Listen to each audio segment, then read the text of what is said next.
open the session now. We've been here throughout the day. We've heard a lot of speakers from Israel, from different institutions, and it's been a tradition for the last few years to also have an international track. So we have two sessions. One is this session, which is just please come in and sit down quickly because we are already 20 minutes late. Okay, please come in and just take your seat because we're 20 minutes late. So we have two sessions in the international track. This session we have three distinguished speakers. So we have Christian Stark from Germany, from the University of Bonn, and he did a lot of work in open education and resources, in policy, in infrastructure, in cloud infrastructure, and he'll give that ethical and regulatory perspective. We have Maya Israel from Florida. The University of Florida received huge grants from NVIDIA, and they're really transforming it into an AI-first university. So Maya is also involved in a lot of educational work at the state of Florida and in using AI for research at the University of Florida, but today she'll focus mainly on the integration of AI into teaching and learning. And then Kelly is from the Global Science Learning Educational Network, which is a kind of a network of networks of different research and teaching institutions. And they're also looking at the science of learning in general, but nowadays we can't really do that without referring to it. So without further ado, I think I'll turn the microphone over to Christian. And yeah, the floor is yours.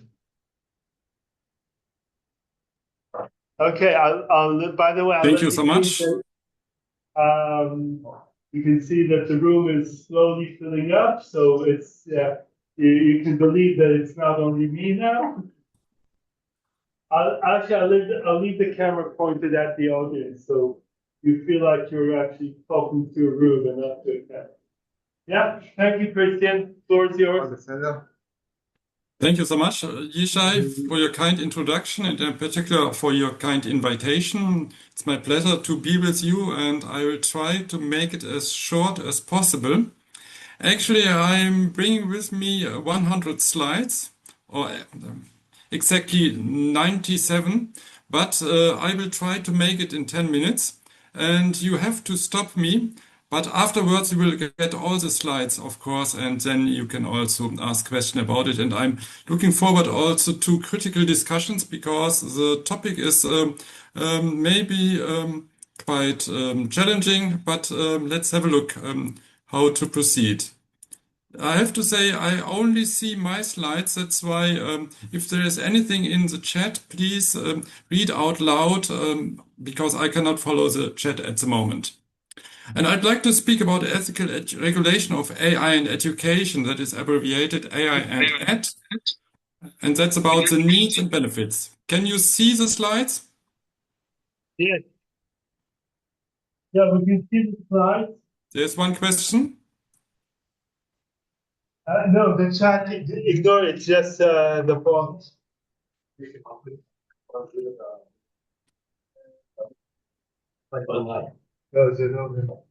Okay, Christian? Yes? No, there are some questions about trying to get the speaker to be a bit louder, but I think we'll just have to be very quiet and listen to you. Sorry. Yes. Actually, I can. If you can turn your microphone higher, then maybe it would help us.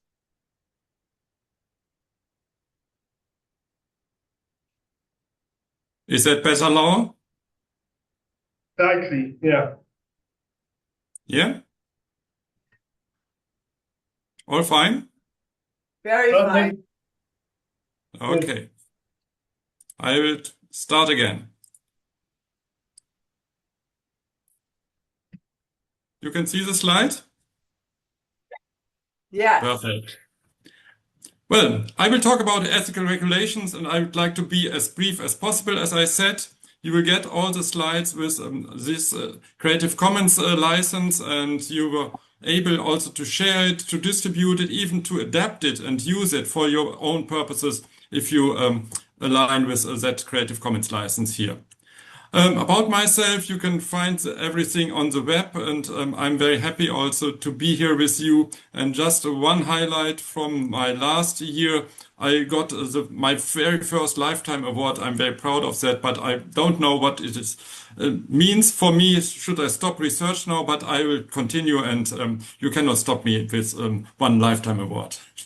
Well, current status of AI. Just have a look. How is it affecting all the sectors? It's almost everywhere. But if you can see here from the sectors, education is not a big sector, of course. And the forecast is also very dramatic. You will see that here it's a forecast by the UNCTAD that AI is expected to 4 times become bigger and bigger, and even removing solar photovoltaic and so on. And yeah, but let's look how it will evolve during the next 10 years. What is AI? First of all, we have to define what is human intelligence. Then we have to define what is artificial intelligence. And I'd always like to ask you how you define artificial intelligence, but we do not have the time for that. That's why I'm very sorry. Maybe we can address that afterwards. For me, AI is a unique digital tool. I just underline tool because I say AI is always a human-to-human relationship. That is most important for me because humans should always be responsible. As the developer, as the designer, as the provider, as the purchaser, as well as the user and the ones who are using AI results. Having said that, about the history of AI, you know all the things, how it started in the 1950s, and there is also a long discussion how knowledge-based versus data-driven approaches took place, but now we have more and more hybrid systems and training systems, and we have only to recognize that something like the weak AI is currently taking place, but we still not have seen strong AI. That is most important also to underline. We are not yet there, but maybe in the very near future. AI and big tech. That is something that I would like also to emphasize here. We have contradictions from the CEOs of AI and big tech companies asking for a pause, but just in favor of their own enterprise, as well as they are claiming that AI is so risky and so on. And that is also always for their own commercial profits and the market monopolism that they claim AI is that disruptive, that dangerous, and so on. That's why keep that in mind when we are looking now at the increasing power of big tech, and we have seen that since the launch of ChatGPT, they are just going up and up and upper. And the profits are also increasing dramatically. You can see here that they have now sums that you could not believe before. That is also in relation to the fines that they are receiving. Last year, they could pay all fines from the whole year within 17 days of working power. That means it's peanuts, like it's saying here. And we have also noted several dangerous advancements that, for example, Google removed the ban on AI for weapons. That means we can also expect that the big tech companies will change their strategies and their policies according to the opportunities. And the AI future, well, can you think about who has said that? Maybe for you it's easier to guess, but I was very surprised that I would cite an American president in my speeches one day, but that was on his last speech, and he has also pointed to the main concern that we have to think about, and that is our freedom and democracy. That's why I'd like to summarize the first part here. AI is changing much more than the pandemic and any other digital tool because it can also mimic human behavior and let humans think that they are acting with a human being. Okay, ethics of AI, just in brief. We have ethical dimensions. Of course, we have the meta ethics, epistemology. We have the normative ethics, which law, which guidelines we have to follow, and then the applied ethics, and that is normally what is in our current ongoing discussions, which recommendations we would like to provide. Ethical AI questions: what should we do? How should we use AI? And what is artificial intelligence?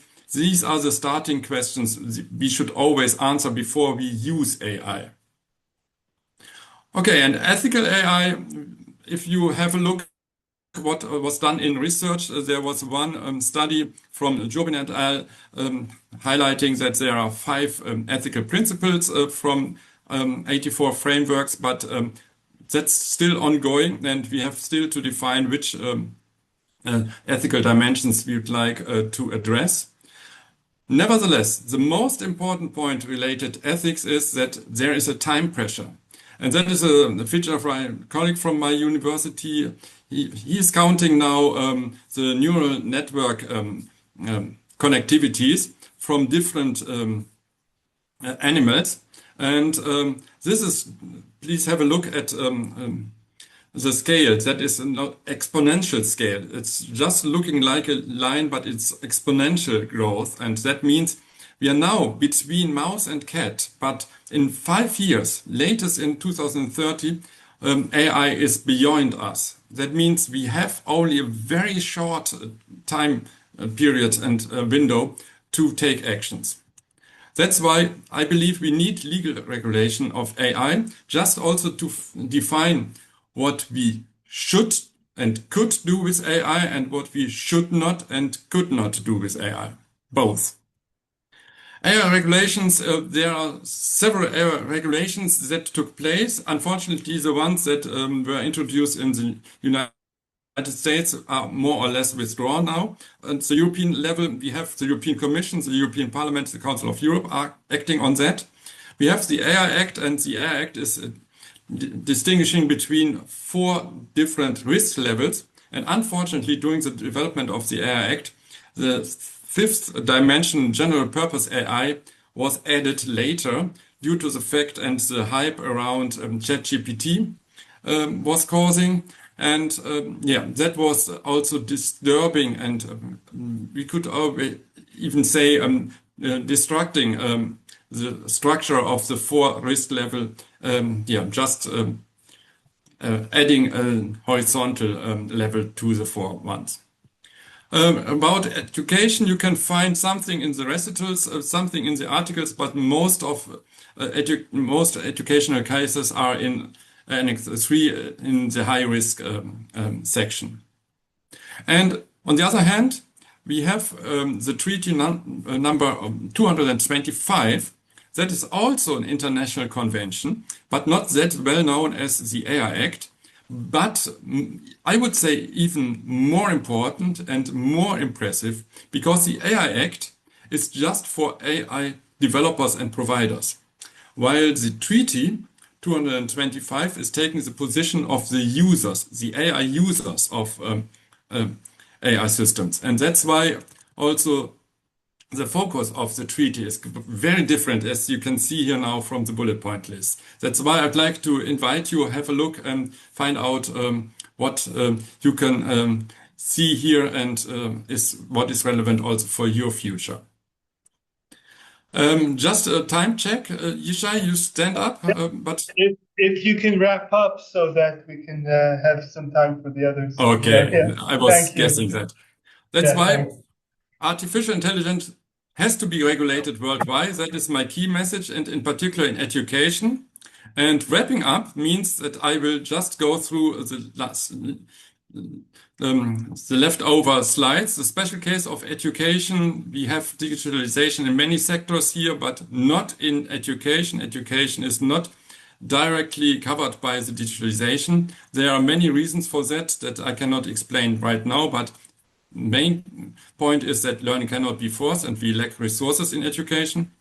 For AI and Ed, I'd like also to highlight we need to have a look on both sides. AI use in education as the educational sector, but also education about AI in all sectors, in any sectors. And for that reason, we have that AI expert group by the Council of Europe, and I'm a proud member of that, appointed by the Council of Europe. We have developed something here. We have also the mandate to develop 2 laws at the European and international level for all the 46 member states of the Council of Europe. And this is the mandate here.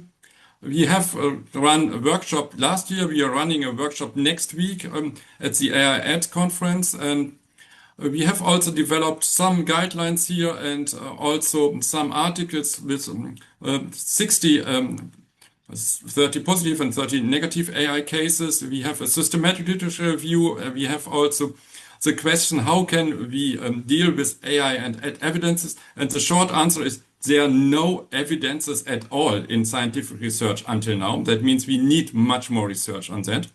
And we also need something like Hattie did for the general educational sector, specifically for AI and education, because such meta-analyses are most important here. But at the moment, our meta-analyses are leading to no results. Having said that, 3 ethical imperatives, the big picture, international crisis, I cannot speak with that, and also sustainable development, you are fine with that. And now artificial intelligence is coming. We had problems with the pandemic and also problems with the future of education. The truth engine is something that we should address.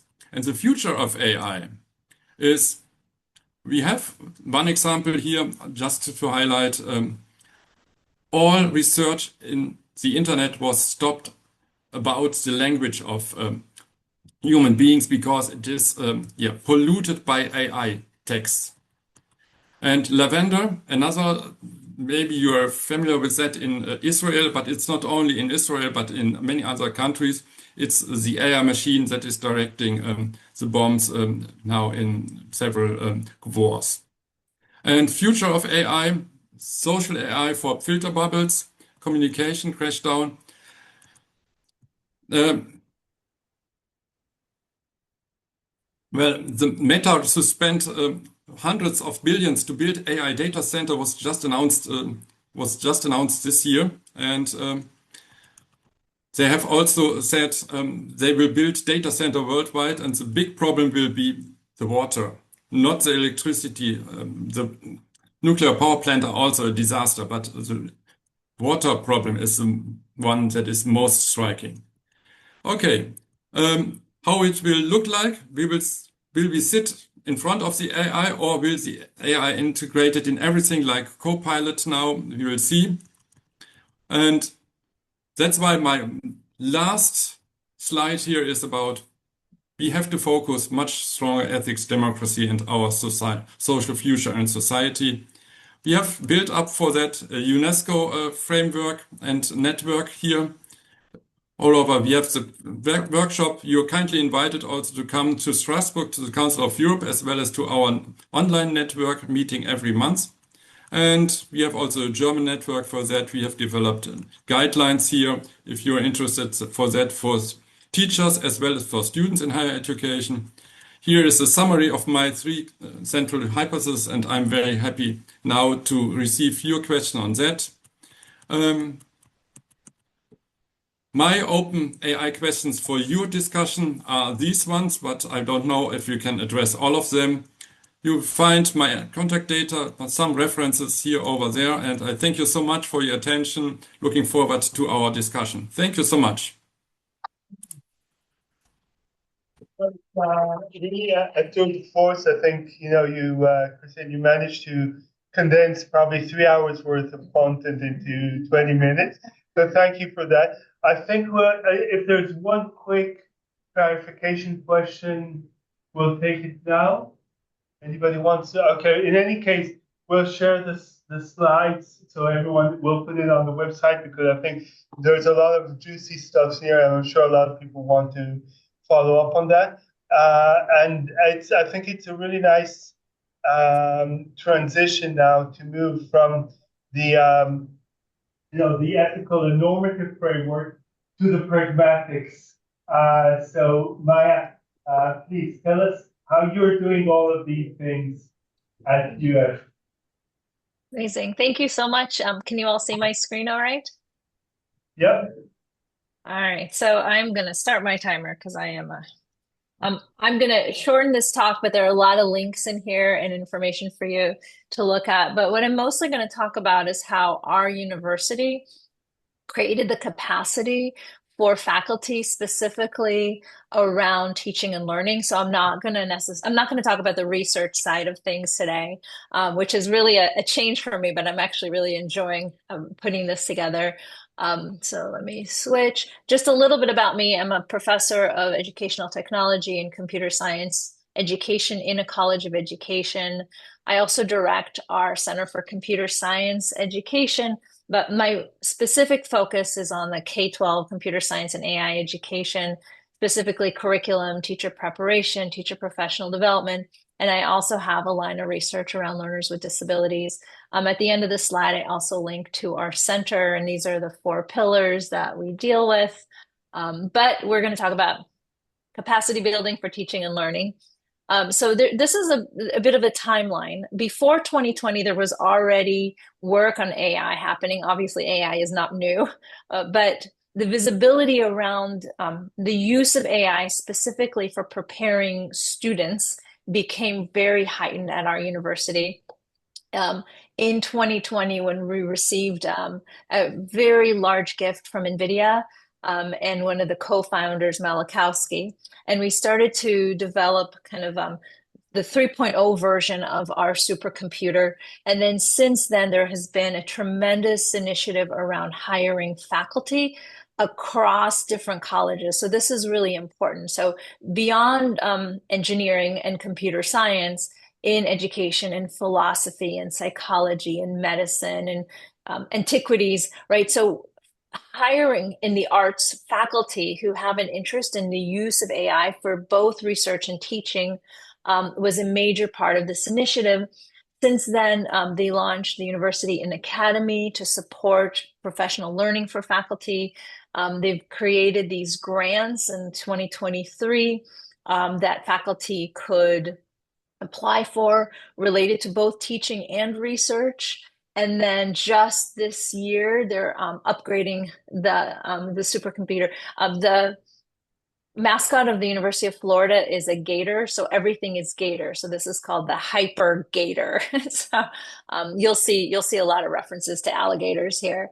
But the major support for AI, we talked about the financial investment, the supercomputer, the hiring, lots of incentive for faculty, both in research and teaching, such as there are teaching fellowships for faculty who want to update their courses or create new courses, and then a lot of professional development that we'll talk about.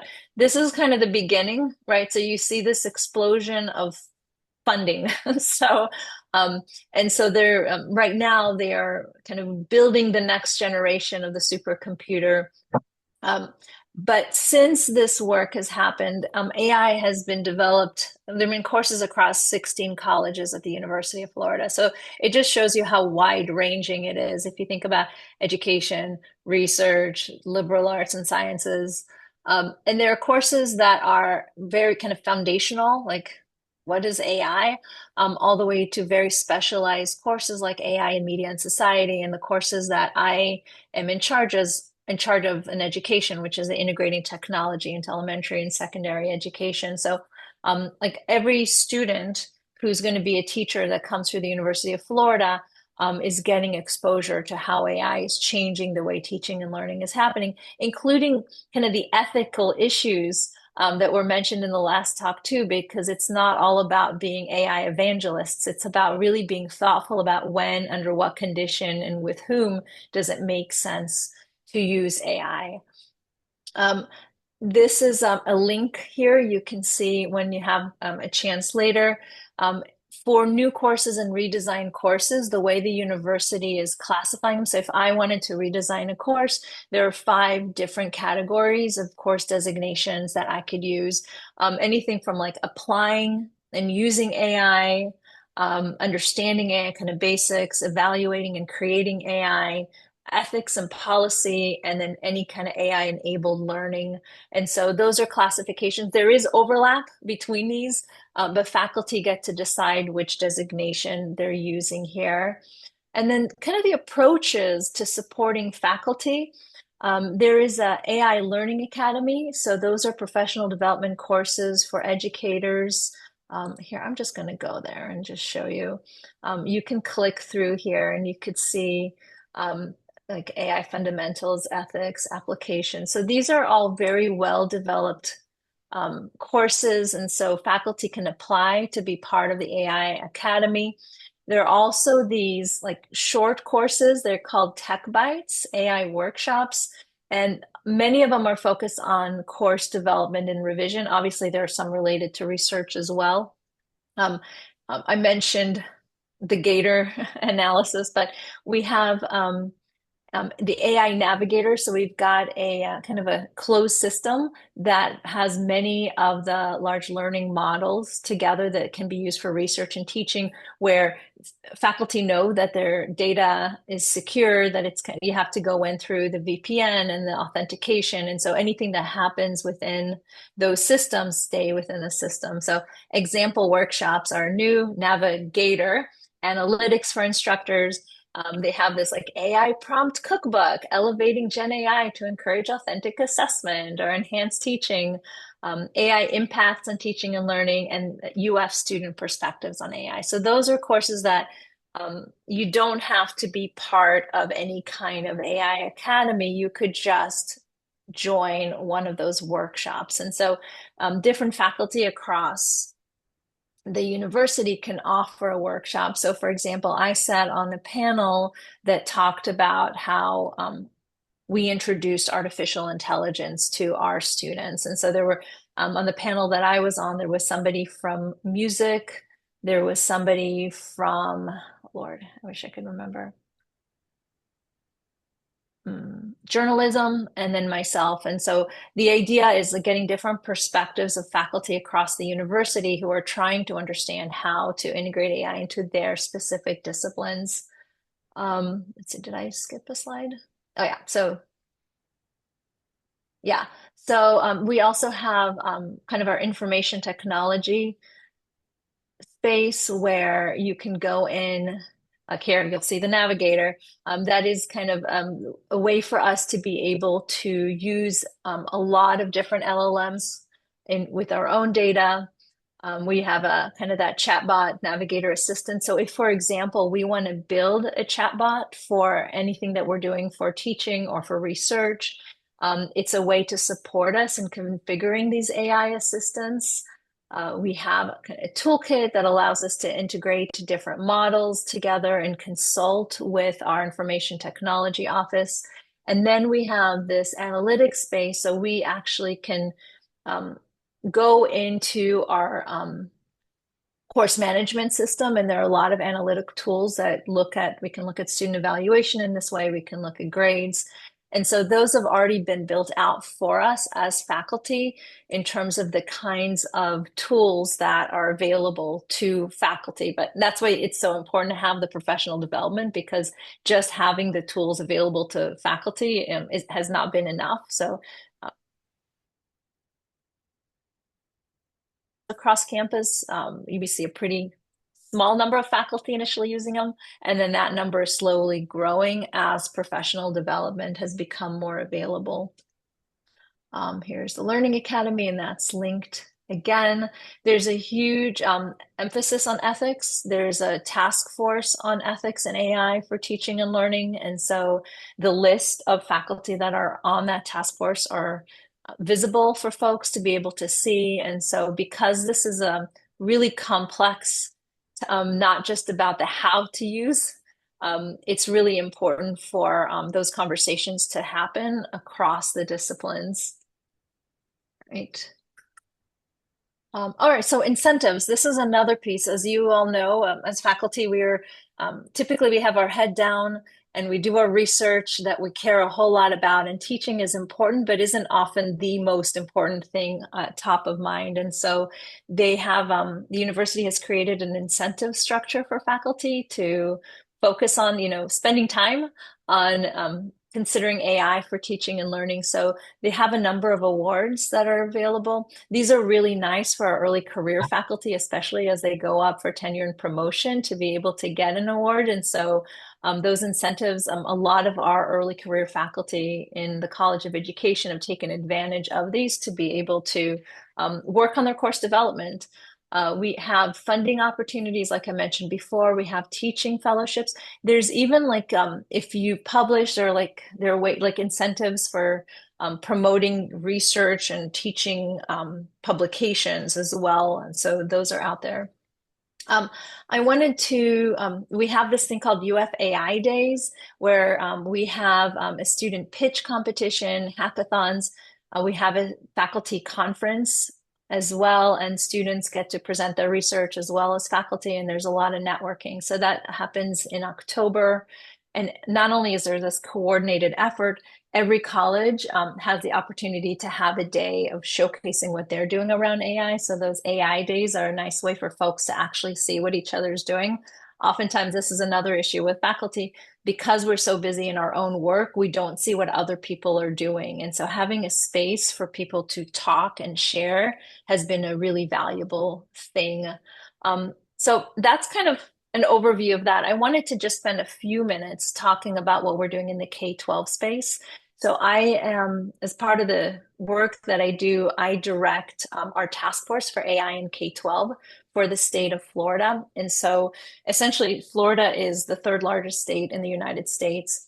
And we are so far behind implementation in AI. And so we have this task force. It includes more than I'd say almost half of the school districts in the state of Florida, including folks in higher education and district partnerships, to put together guidance. So our initial guidance came out in March. They're linked here.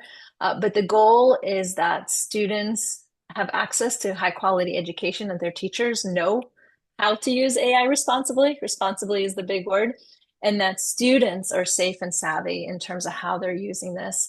These are some of the folks that are involved in the task force. This is actually outdated at this point too, but it's it's really important in our state to make sure that we have everybody involved in this work so that they will actually use the guidance. Some of the things that have already happened since then is that Miami-Dade College, which is a community college, it's the largest community college in the country in the US, they're using the guidance to create their AI certification. School districts have started to adopt the guidance. We're hoping that this fall, there's a lot more of that that's going to happen. We're involving folks like the Florida School Boards Association. School board associations are a really big deal in the United States, and in Florida, they have a lot of control. They are publicly elected, and so it's really important for us to work with them. But it's just a very fast moving target. And so having guidance and helping schools understand how to change their policies is really important. This is an article that came out last month that Miami-Dade County Public Schools, which has over 300,000 children, introduced Gemini for teens for high schools. This year, they're going to go to the middle schools. We don't know. We need to have some studies here. We're actually working on some impact studies with Miami-Dade. We came down to when the New York Times came to look at what's happening down there because we have such a close relationship with them. And so it's critical for us to do research in this space, both implementation, qualitative research, but large scale impact studies, like how and under what conditions is it appropriate? Does it actually result in learning gains? Does it result in students being addicted to chatbots? We have a lot of questions that we need to answer. Kind of anticipated impact, we really want the school districts across the state to craft their policies, or actually to integrate AI into their existing policies, to make sure that the safeguards are in place. Yeah, I guess that's that's kind of it. If you want to see what's available, the guidance are public. These are version 1.0, so we just put something out there just to have it. If you click there, you'll see you can view it as a Google Doc, and at the top it says this is a working document. And so this is we put things out there knowing that they have to be revised. You can also kind of click through the guidance themselves. You can look at who all is involved across the group. You can contact us for more information.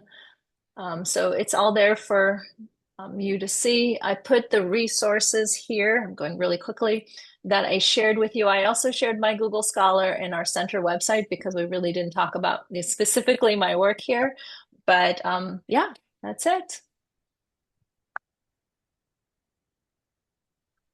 I have one question from actually from one of the online participants. You said you have over 200 courses in specifically addressing issues of AI integrated into existing programs. Can you say how many of those are mandatory? I mean, is it now, or how many of the programs have a mandatory AI component? I don't know the answer to that because each college is different. I'll tell you in the College of Education, the integrating AI integrating tech into elementary and integrating tech into secondary is a required course. But I don't know in the different colleges how many of those are mandatory. There is a certificate that the students can earn, and there's a sequence of courses there. But I could get back to you. My guess is that like somebody in the provost's office will know how many of those courses are mandatory. I don't have that information. And do you have any statistic about how much actually faculty and students are embracing AI, or because you're a very large university, right? So it seems like you're doing a lot, but compared to the size of the university, yeah. Yeah, that's a really good question. And so you can imagine faculty are not folks who like to be told what to do. There is a desire. I mean, like the UF says, like we're the AI university. There is a lot because of all the hiring in AI and because of all the incentives. There's definitely a large proportion of faculty and students that are embracing it. But there's also, and I will say this from our college and speaking with others, we also know that AI doesn't belong everywhere. And there, from like an academic freedom perspective, there's a huge movement to protect and appreciate the voices of faculty who do not want to integrate AI into their work. It certainly isn't part of any kind of evaluation of faculty, but it's because it's so incentivized. Faculty are, I guess, they have the opportunity to learn the extent to which it makes sense, but there's also like not like real significant pressure to not do it, if that makes sense. Yeah. Okay, thanks. I think there's a lot of questions popping up in the chat, and I'm sure there is more in the room, but we need to unfortunately move on. Hopefully, we'll have a few minutes for kind of the conversation with all speakers in the end. But that was really great, Ryan. I'm sure there'll be a lot of follow-up. We'll also again share your slides. And now, Kelly, we'll turn over to you. Thank you, Yishay. It's a great pleasure to be here today. I will go ahead and share my slides and see if we can get started. So I'm here to do something maybe a little bit different than share research work or investments in higher education. As Yishay mentioned at the beginning, I'm the director of the Global Science of Learning Education Network. So I will just explain what that is very briefly because it's relevant.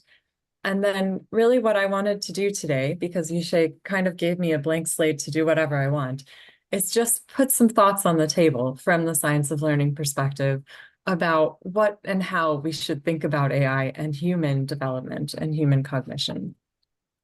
So when I say the science of learning, there's not a universal understanding of what that means.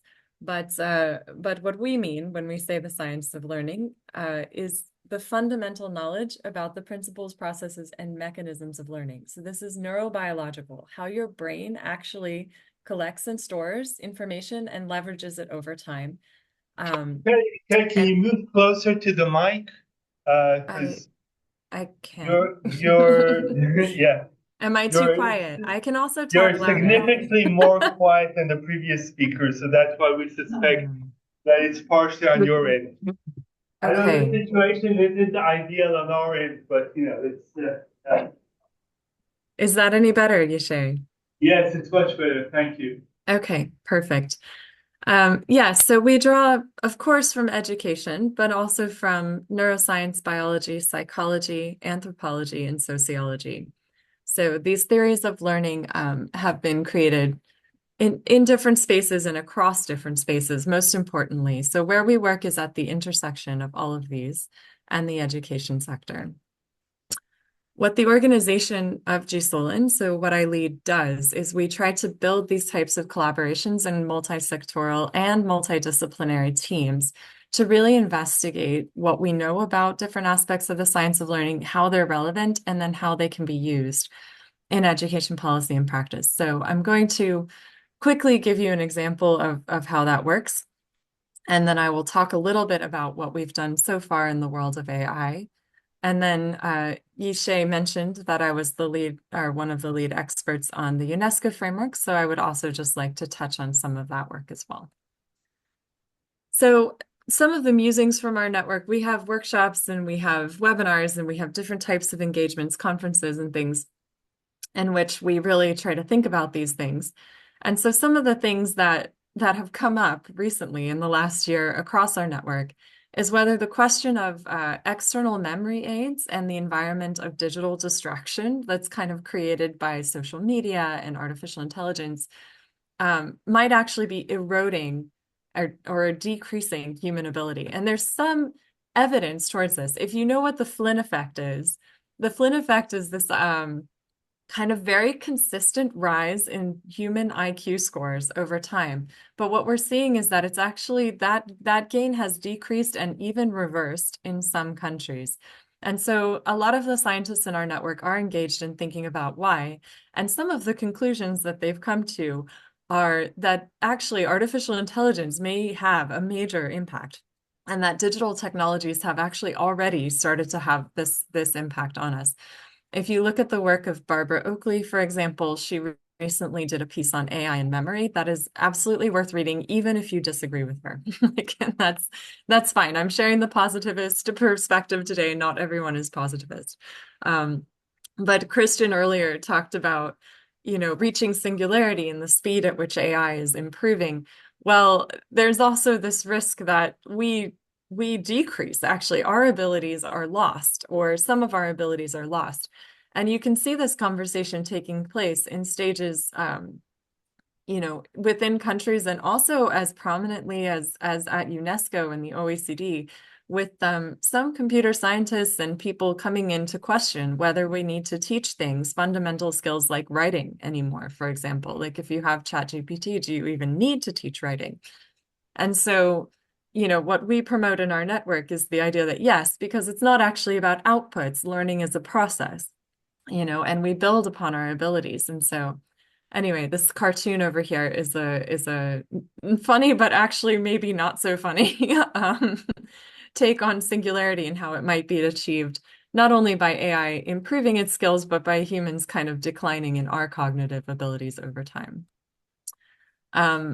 What we like to say to students and teachers is that, when a student writes an essay, the student learns. And when ChatGPT writes the essay, ChatGPT learns. And that's an oversimplification, but it's been expressed in many ways and across many different spaces now at this point. And then the third problem is the one that Christian also spoke to. The speed of innovation is not leaving us much time for reflection on the implications and consequences. So what are these new technologies mean for us? On the individual level, like what are we doing to ourselves? What are we doing to our communities and our relationships? And what are we doing to our societies and our environment through the use of these? So these are hard questions. I would just like to talk about, this is my area of expertise. I am a trained linguist, so this one's the easiest for me. But I want to explain a little bit about why science of learning matters and how this all works. So this is a kind of famous, actually, progression of a single learner learning to read and what happens in their brain. And so you can see at the end of preschool, you have this kind of pre-reader, no reading. There's very little activity when they look at a book. Whereas when they go through their first year of reading, there's a lot happening. Things are lighting up. They're making connections, and these connections are all over the place. And they're doing what we call effortful reading. So this is a core part of learning that we forget, is that it's effortful, right? Like to learn something takes effort. And it is actually that effort that helps us to develop our cognition. And then once they become fluent readers and they've reached kind of end of second grade, you can see that all of that effort has kind of yielded this very concise and efficient pathway of reading that makes sense. And if you want the gory details, you know, this is kind of what we know from the science of reading perspective and what all this means. So there's big pushes in the United States and elsewhere around the science of reading. And this is all grounded in essentially this neurological work into like what actually happens in the brain and what does that actually mean, and what's engaged and how and what do we need to develop, right? And so that effortful reading and that big light up that you saw in the previous slide, all of this is going on. You're accessing meaning, you're looking at phonology, right? You're translating visual inputs, which are letters, into sounds, and those sounds into words that make sense. And then there's also elements of attention that come into play, right? And so this is very complicated, right? If you just took this to an educator and you were like, go, they would probably have a lot of trouble making this work. So then the second piece of this kind of what we call knowledge brokering really is where the educators come in. So the scientists have been largely active up to this point, consolidating knowledge, figuring out what we know, figuring out what's happening. And then you need to bring in kind of the education, anthropologists, sociologists, these experts to really think about how that actually translates into practice and what that actually means. And there are two kind of famous translations in the science of reading. One is the National Reading Panel's 5 pillars, which were phonemic awareness, phonics, fluency, vocabulary, and comprehension. And then this one, Scarborough's reading rope, is my personal favorite. There's a lot of models out there, but this one really talks about what those processes and all that kind of brain activity is actually doing. It's accessing your background knowledge. It's working with the vocabulary you have and developing vocabulary. It's leveraging language structures, reasoning, and literacy knowledge. And then on the ground up level, it's doing that visual processing piece of phonological decoding and sight recognition. So this has just been my example of what we need to do actually for artificial intelligence and its impacts on the brain. And some of this work has started. Marianne Wolf is another kind of front runner in this. Matilde Serioli I would point to as well. People who are really doing the work to think about what are the processes that are most relevant and what do they mean? And so over the course of 2024, we held a series of workshops with a group of international experts. We included computer scientists. And I guess one of the interesting points also is the extent to which computer sciences are leveraging our knowledge of our brain in order to create artificial intelligence, right? So like these breakthroughs that we have now are all based on studies of retrieval systems done in humans. So, I mean, it's really amazing work and very, very interesting. But like what is most interesting is that we're able to leverage that to create artificial intelligence, but we still don't seem to be really able to leverage it in order to help students learn in classrooms and education sectors. So that's really what we're after in our mission statement. But when we held this series of workshops and we thought about what do we actually need to know and think about in terms of human cognition when we talk about intersections and interactions with AI and using AI. And some of them are very obvious. There's this concept of neuroplasticity and the ability to build on our prior knowledge and experiences, sometimes in ways that are unexpected. And that's also important to point out. Like, for example, there's a whole series of studies around reading that suggests that early childhood cross-lateral movement, like crawling and skipping, have an effect on children's ability to more quickly master the types of complex pathways that are necessary for reading. And so that's not a straight line. Our brains don't work quite that way. And that's why if we remove something like writing, or we remove something like reading, or we decide, okay, we don't actually need to teach this because we can, if we don't need to confront students with the blank page, for example, where they have to just overcome that kind of first line paralysis that every researcher encounters. What are we doing and what are we taking away, and what are the impacts on what they're then able to do moving forward? So that's important. And the thoughtful integration of AI into that sequence is also very important. For example, children don't have a very defined sense of what is real and what is not real before the age of 5, like up to 4 or 5. So if you introduce artificial intelligence and chatbots and things like that to these young children, you're messing with their sense of reality, actually. And that's a really dangerous game to play. So there's really, there needs to be very carefully planned out sequences of when and how to introduce different types of technology that make sense along the student's developmental pathways. And then the second thing is we all learn best through multisensory inputs. So this is really aimed at kind of the screen-based learning that we see, the personalized learning of platforms. If you are consistently branded with IXL or another program or something like this, and your students do all of their subjects on a keyboard in front of a screen, looking at the same types of information, it may not be as easy for them to form discrete memories, right? And to link those memories back to different subjects. So this is just something to think about, right? Multisensory inputs are great. Monosensory is less great. And universal sensory is the least great. So we have to think about that. Learning is social, right? It's a social activity. The constructivist theory of education is all of them are very kind of adamant about this point, and they're right. We all learn better when we like our teacher, right? And there's a reason for that. We're wired to do that. And then the other important thing to think about when you're thinking about technologies is around attention. This kind of prolonged attention that you see in your children when they look at a screen for hours at a time is not good for the brain or for memory, right? It's not actually helping them to build memory. Attention has to be cyclical. You have increases and dips in attention. And this is where, personalization and artificial intelligence could potentially help us to understand what those individual patterns could or should look like in an optimized world. But I haven't seen a lot of effort towards that yet. It's all kind of based along mapping progression across a timeline of skills in a curriculum or whatever.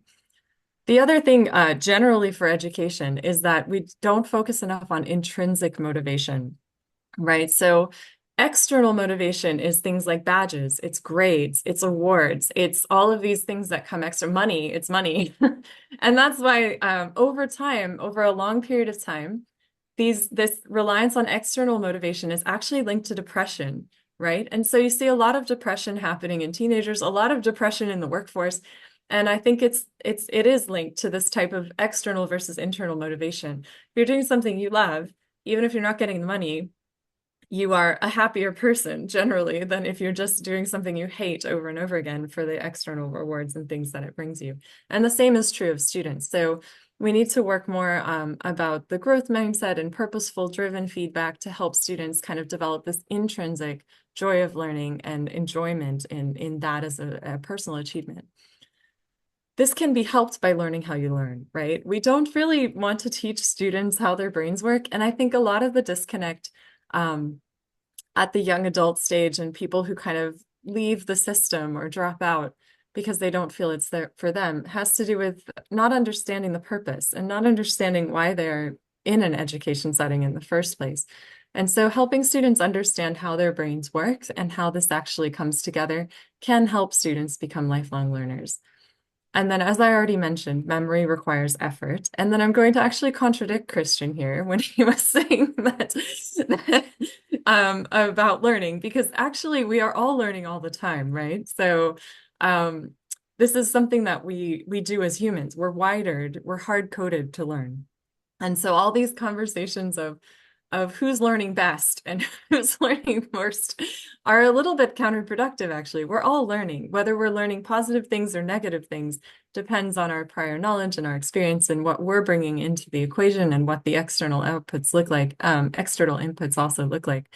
But, you know, we mustn't forget that even these students who don't do well in the education system come with a whole range of background knowledge that they've encountered and skills that they have brought together. They're just not necessarily as tightly aligned to the expectations of the education system, which of course was built on a very small minority population, right? Observations of who? Like, who did John Dewey study?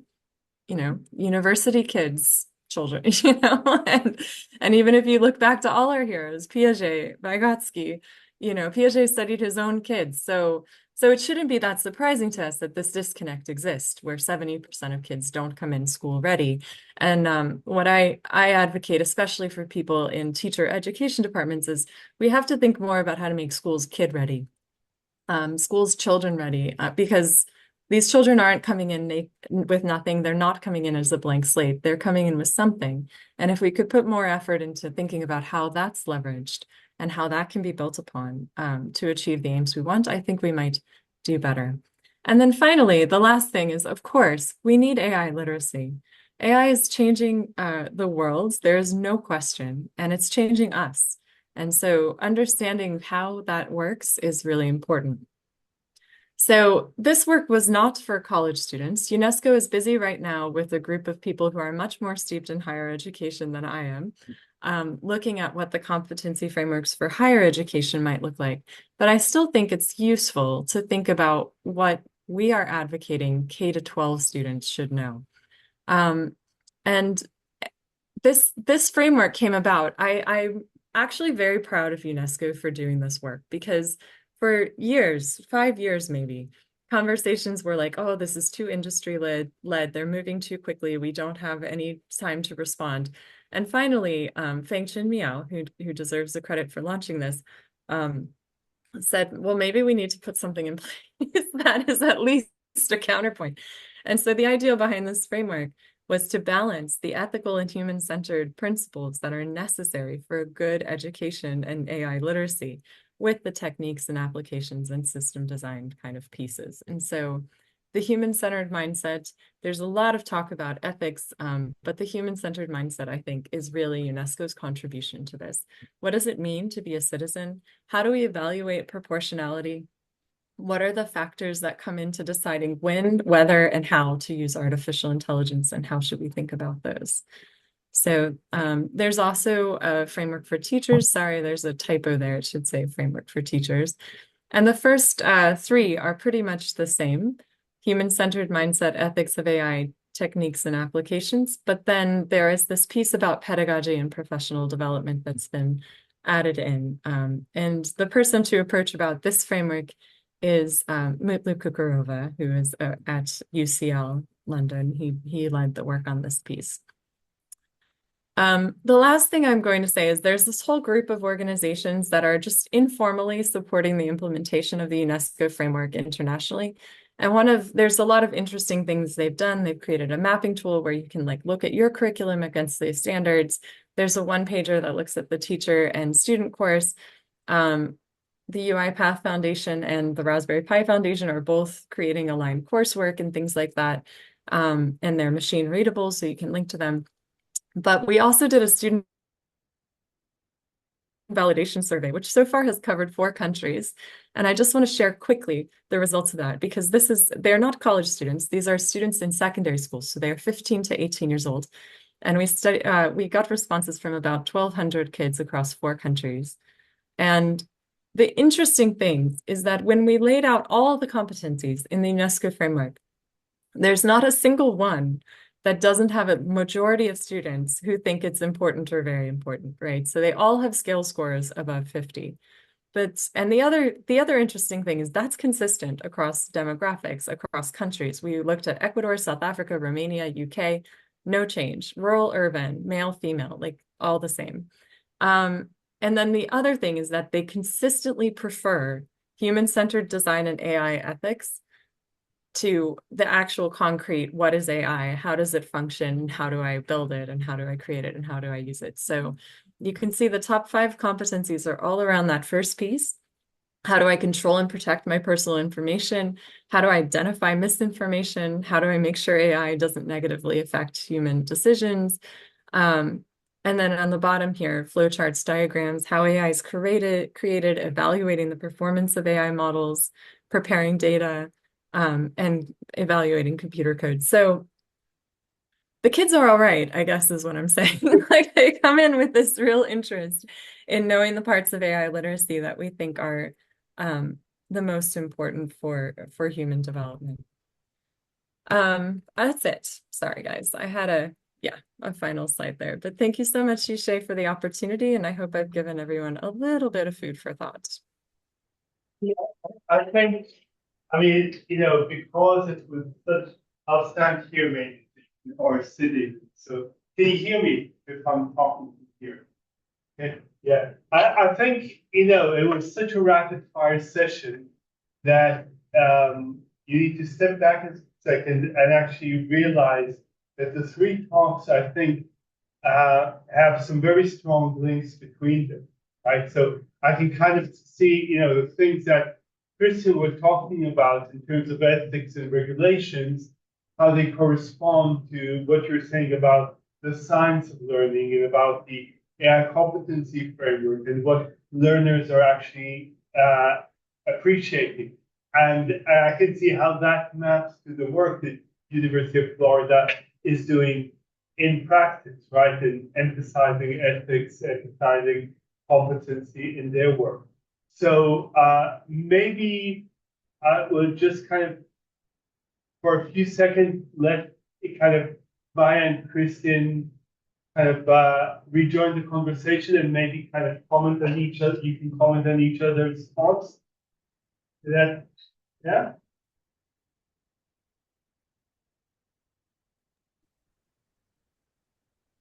Well, actually, I just take the floor if you don't mind.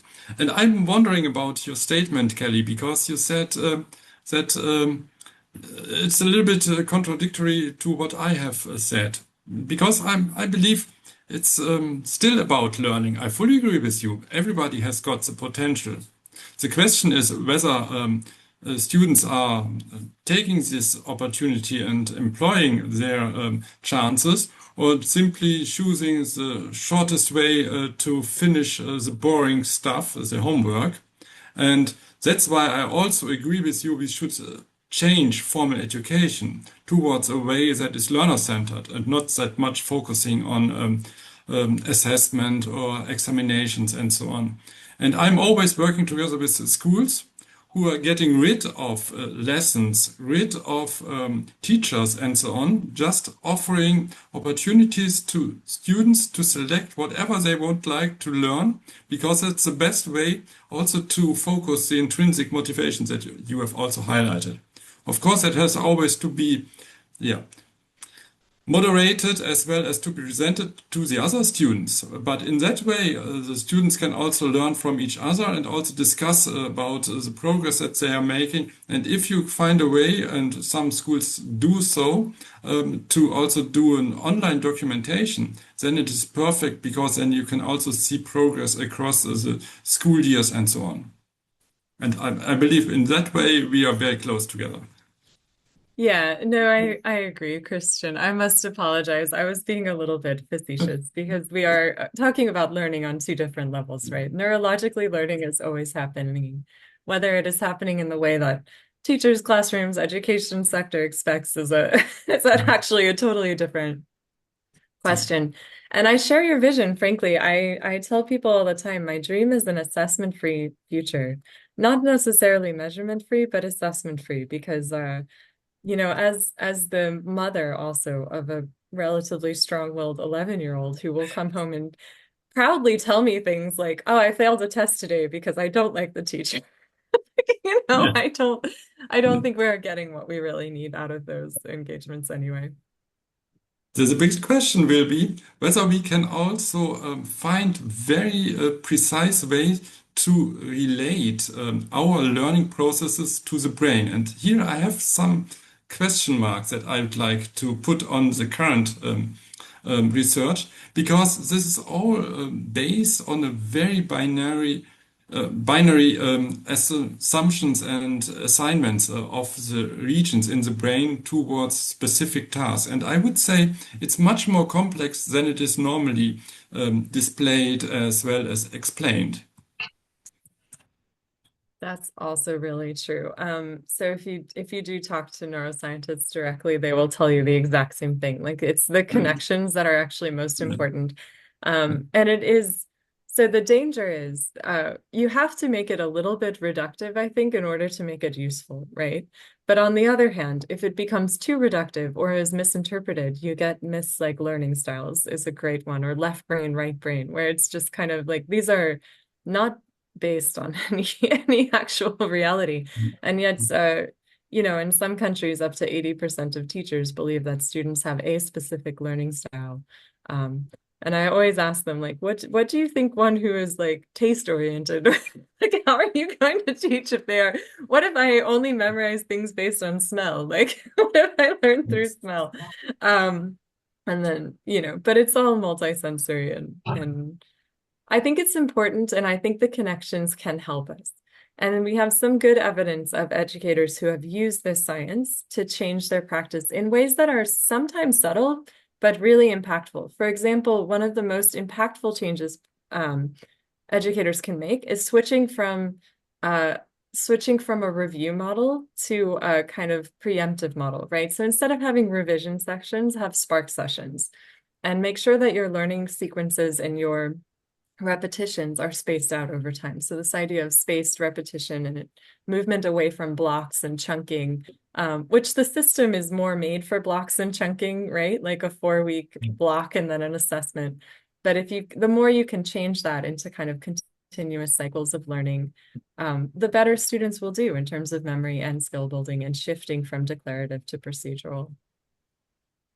Yeah, and I think what's really interesting across all of these talks, you know, there's this, and Christian, you mentioned this too, this AI ed versus AI for education. I think both pieces need a lot of research. From like the assessment perspective, this is one where I think there's a real power in thinking about how we can leverage some of these systems to provide, like to go to a medical model that's really crass, but like diagnostic information rather than autopsy information, right? So I think that there is power in these systems to provide information to learners along the way, and like from a formative assessment perspective too. But as a researcher, as a teacher educator, like how do we think about assessment in this space where it's so easy to like not think, right? To bypass critical thinking, to bypass collaboration, to bypass kind of that human interaction, Kelly, that you were talking about, is a really important thing for us to consider, because we don't want to bypass the human connection, the collaboration, the creativity. And so I think that there's a lot that we need to do to push ourselves in terms of the kind of experiences we're giving to our students. And it's just complicated. And yeah. Which kind of brings us back to the question that Yael put up front, right? About, talking about where are the humans in this AI saturated world. And we need to always keep an eye on that and remember that, we still have a role in this world, right? I think Kostas wants to ask a question, right? He has his hand up. So, I would like to make two comments. One related to what Christian has mentioned, and one what Maya has just, or what Maya was discussing. First of all, Christian, I totally agree with you that the best student-centered model is like the students to select whatever they want to learn. Of course, under a moderation of someone to show to them what the market is looking for. However, the role of the universities as an existence still is very relevant, because it's like a place of networking. Networking is very, very important, whatever technology we are going to use. Even if you are using technology, you need to have your networking, and the universities is a place of networking. This is just a comment. that I agree, but also I think I doubt about how the students should be trained, and I agree with you, but the university should be there as a place of networking. And the second one regarding, how do we learn using all these kind of tools? I will say, a lot of doubts, a lot of hesitation exists because AI for the moment is like a dark box.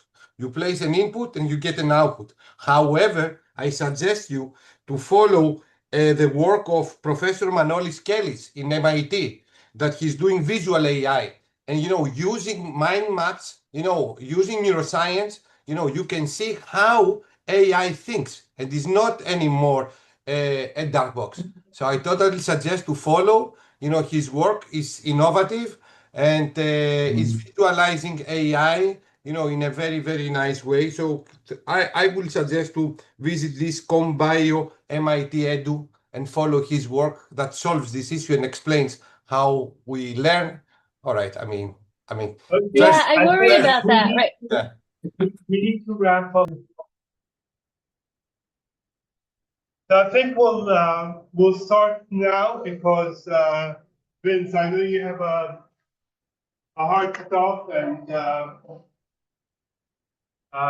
you'll need to leave at some point. So we have some people in the room and a few other, and some more people online. We had a previous session where we had three different perspectives. So Christian gave us a sort of a policy and ethics perspective, and Maya told us about the work we were doing in promoting AI and teaching and learning at the University of Florida. Kelly gave us a kind of science of learning perspective.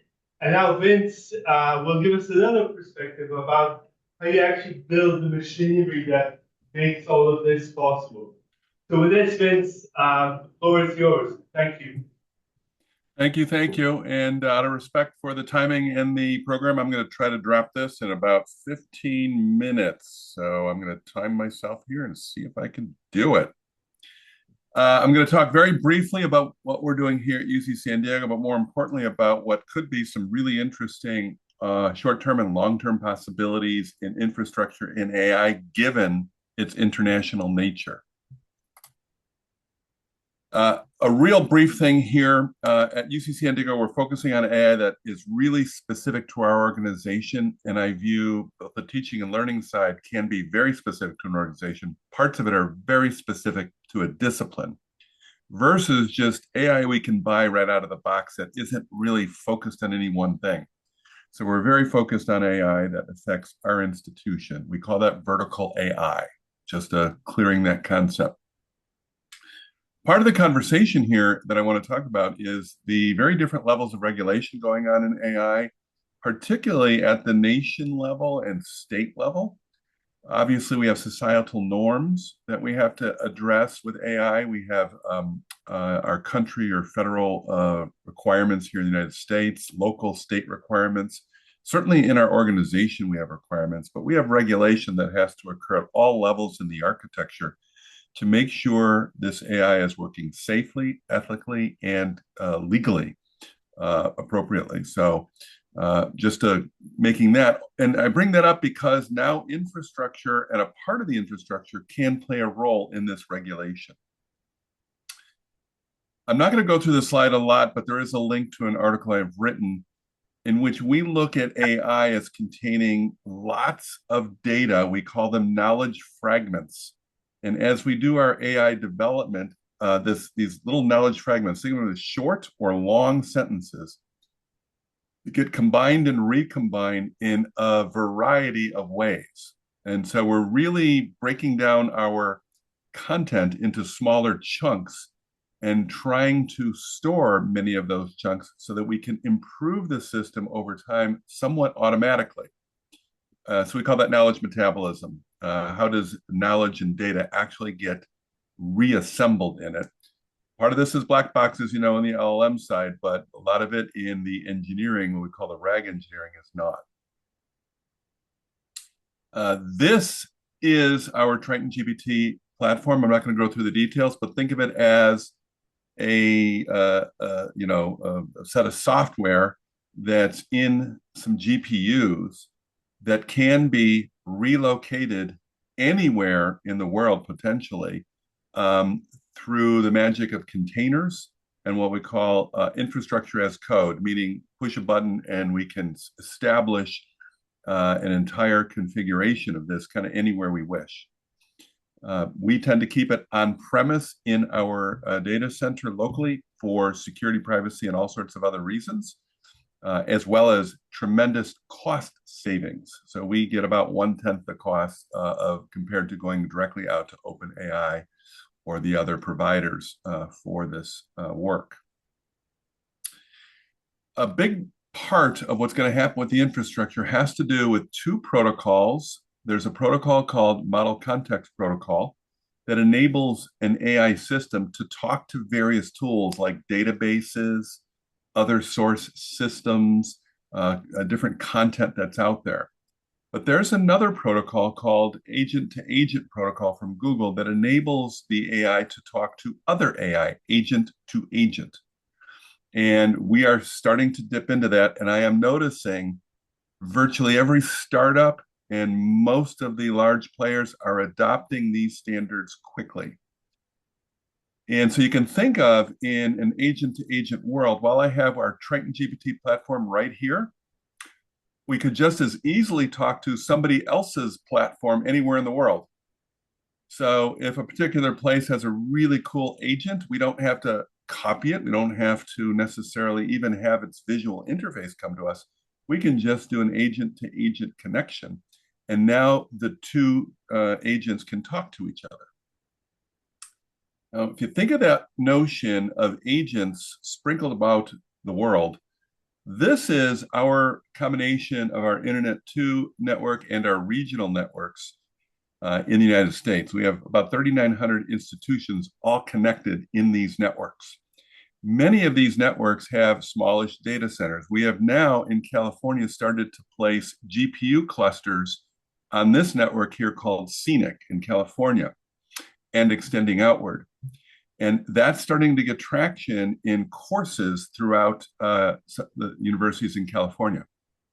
And the reason we're doing it is we're getting some federal funding to make that work. It tends to be very low cost. And in fact, we have a machine learning cluster that we use on our campus. I'll explain in a little bit that we're probably going to start to now bring into the Scenic network and the National Research Platform Network, which is the connections between all of this and the Internet 2 network.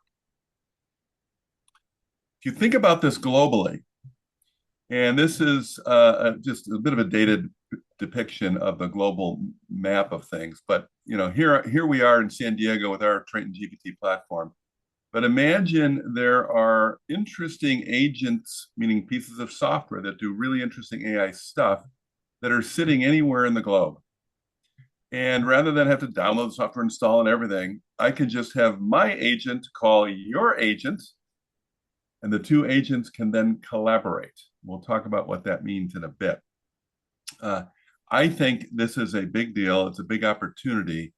While many companies are absolutely going to OpenAI and Anthropic and Microsoft and Google for their things, there are a lot of corporations who are deploying on-premise AI with their own GPU servers quite easily, actually, because of the control, the engineering control, both at the hardware and more importantly, at the agent software development level, but also because of the cost structure. It is just a lot less expensive. So while all the press is in the cloud-based version of AI, I have been noticing a big growth in the on-premise component of AI. So here in California, in our California state system, we have 259 users who are consuming about 176,000 GPU hours an hour in some of the GPUs that have been sprinkled across the Scenic network. So these are regionally they're federated out regionally. They're not in one big data center. They're kind of sprinkled throughout the system. And it's all done kind of virtually so that anybody can come in and start to use them through some Jupyter Hub pieces.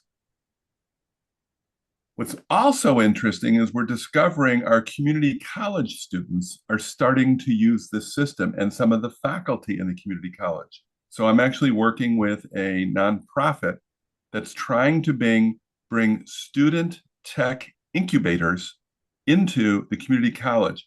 Most of the time, incubators show up at R1s and bigger universities. They believe that this can work at the community college, as do I. And so I had called the CEO of that nonprofit. I said, "Hey, listen, you've got resources all ready to go for the community college students. You don't need to buy those right now." And so they're going to get a jump start on bringing industry in to build incubators so that students can participate in practical, real life examples of building AI in their education. So what does this mean for education? Well, one, the infrastructure now can be located anywhere. It can be highly, highly federated. And everything I'm talking about in education here, when we look at the research world, times it by 10, because the research community is running into a similar set of issues related to AI and cost and sharing, for which agentic or agent-style development can help solve them. So, for example, we're looking at our Triton GPT platform. How can we place it anywhere in the globe if we need to, with control either by the institution or by us or by combination of both? We're already doing that with parts of the scenic network. And this pattern can repeat across many forms of multi-institutional collaboration. The other piece I want to point out is the agent-to-agent standard is designed for global regulation. So the agent-to-agent protocol can address some complex issues around, data sovereignty, cross-border data flows, regulatory and compliance features, how to do secure work, and then how to be compliant across. It can also handle some of the practical stuff of agent-to-agent communication, such as dynamic routing, getting consent and permissions, real-time monitoring, audit. These are all things that are in the standard that are going to get built up very rapidly right now. This is, to me, an extraordinarily exciting time in alternatives to the open AI lock that they're trying to assert on the world. Practical example, I'll pick on our colleagues in the University of Florida. Let's say they created an exquisite matrix rotation simulation tool and matrix algebra teaching tool that is a combination of large and small data inside it with many, many different examples. Might not be good to just try to relocate all of that across different people, have them download and install it, which is the way we do it today. But in a multi-agent framework, what would happen is an agent that we may write that uses that in a different subject can interact with that matrix education agent at the semantic level, not at the user interface level. In fact, a big use of AI in some corporate settings is to have the AI automatically create the user interfaces for the interactions that are working. So we no longer think of user interfaces as fixed things, but things that agents create in response to what is going on in an environment. Well, the first application that came to my mind that others are thinking of right now is adaptive learning. The old school of adaptive learning, I was part of an initiative in the United States here with the Gates Foundation on adaptive learning, trying to spur adoption. What we discovered is just too much work to get adoption to get the adaptive learning platforms really built out. And so now if you throw AI in there, it gets really interesting because you can do it using the probabilistic capabilities of the large language model, the LLM, but without the extensive setup of rules. And it's also possible to do it without the deeper technical talent needed to do the prior versions of adaptive learning. Now, the con for this is that it's not 100% performance, and it's a bit of a black box. But that said, we're going to see things happening. And so I've been looking into the squirrel.ai component. It's a company here that's adopting the Socratic method. Many years ago, I went to IBM when they had Watson, and I said, that's great. You have Watson, which answers questions, but can pose intelligent questions. And the engineers at IBM Watson said, we didn't design it that way. I said, well, that's going to be a problem in education because it's never tell, it's always ask, right? They have created a proprietary language model specifically for adaptive learning, which I find fascinating. They have a learner profile that kind of monitors and gets a profile of the learner so it can be adaptive. It has a layer for managing concept maps, ontologies, and adjusting learner goals. And it has a real-time interaction layer that's multimodal, visual and text. I think this is going to be a very promising area to look at. But wait, there's more. If you follow the AI industry, you'll see all this discussion right now about low vibe coding startups that can help you write code. I personally think that's a temporary phase. Code will start to disappear in the coming years, writing code. I think it's going to become all automatic as the large language model responds to our intent and writes code without us most of the time ever seeing it. Now, there's another component to this. It's called no-code AI, and there are startups here that are really working on how you can create your own agents, more complicated things without writing code and without having to have the deep technical expertise. You do have to have a good understanding of how AI works and a good basic understanding of the higher level. But these tools are having visual drag and drop interfaces. They're supporting multiple LLMs. Many of them have on-premise deployments, and many of them already come with integrations on hundreds of thousands of business applications. I'm digging deep into one of them right now called understand.tech, not listed here, but you can look it up. It's not focused on education, but it could be. I think you're going to see a lot of growth of these no-code environments. We already have many examples of not quite full environments like that, but portions of tools in the instructional realm. And I'm going to end here with 41 seconds and just tell everybody, this is a multiverse of possibilities. It is not just one company like OpenAI that's going to dominate everything. It's going to be a ton of things over the next 5 years. Thank you.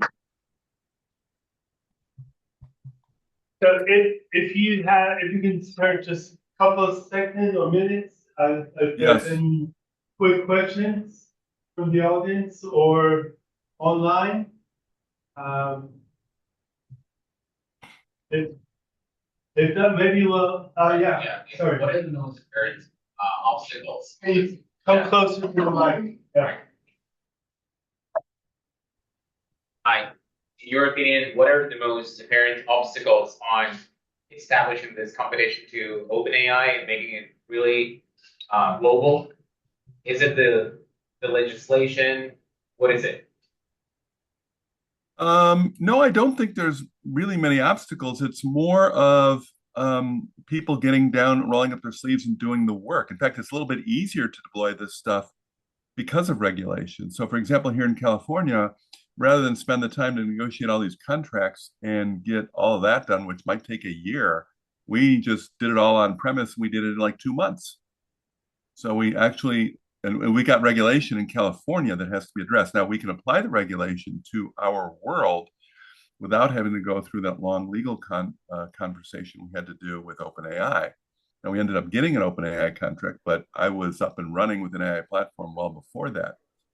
And so once you deploy hardware or get access to hardware locally, it's pretty straightforward, even with student workers. Our trained GPT platform was one person who's really good at AI and 4 student workers. We've since hired 3 of those student workers as full-time employees. So we did it with a very small team of 4 people.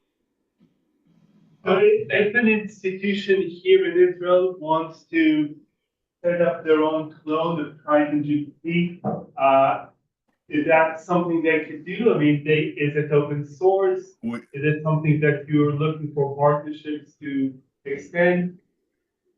It's quite possible. And in fact, I've been talking to our head of our supervisor, Frank Wertheim, for the last 2 months about how can we enable that and our data science machine learning cluster into these networks. And I want to have a conversation with Internet 2 on the same thing. So absolutely just drop us a note and I'll forward you to the teams on. Now, obviously, we have memorandum of understanding agreements we have to do between our institutions, but that's all very doable. Well, thank you so much. It was brilliant meeting you again, and for some people here for the first time. and I'm sure we'll have a lot of follow-ups. And I'll hand over now to Helen without any delay so that we can stick to the time. Thank you, Helen. Thank you, Vince. Helen, the floor is yours. Lovely, thank you. And that was a great presentation, Vince. And just right at the end, he was covering as well the practical, some of the tools and things like that. And they are great tools. Hopefully, if you get a recording of that, take a look. So what I focus on, as you can see from the title here, higher education and what it means to those directly in higher education, perhaps with no knowledge of AI. How do they go about doing their work? So as you can see there, Helen Crompton, I'm the Executive Director of the Research Institute for Digital Innovation in Learning. And I'm also a professor in a department focusing on instructional technology. So like I said, how we do these things. And I've been in the AI space for quite a while. In 2017, I apparently developed one of the first courses in the world to teach teachers how to use AI. And 2019, I actually developed one of the first AI frameworks for K-12 for UNESCO. So fairly early on. So I've been thinking about some of these things.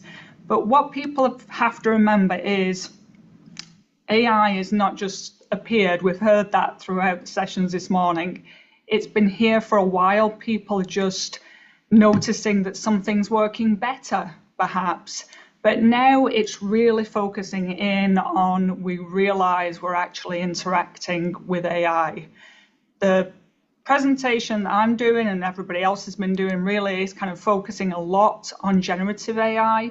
But I put a paper up here that I wrote in 2023. This was actually looking at the state of the field in higher education. This covers some of the generative AI, ChatGPT, but it also covers a lot of what Vince was talking about with intelligent tutoring systems and things like that, because people often seem to be forgetting those and just focusing on the generative AI. So this covers both, and this is open access. So we've been, higher ed have been kind of inundated with lots of companies giving us lots of different tools. And as you can see, a lot of those there actually are based in the US. I'm actually based in the US, I'm from the UK.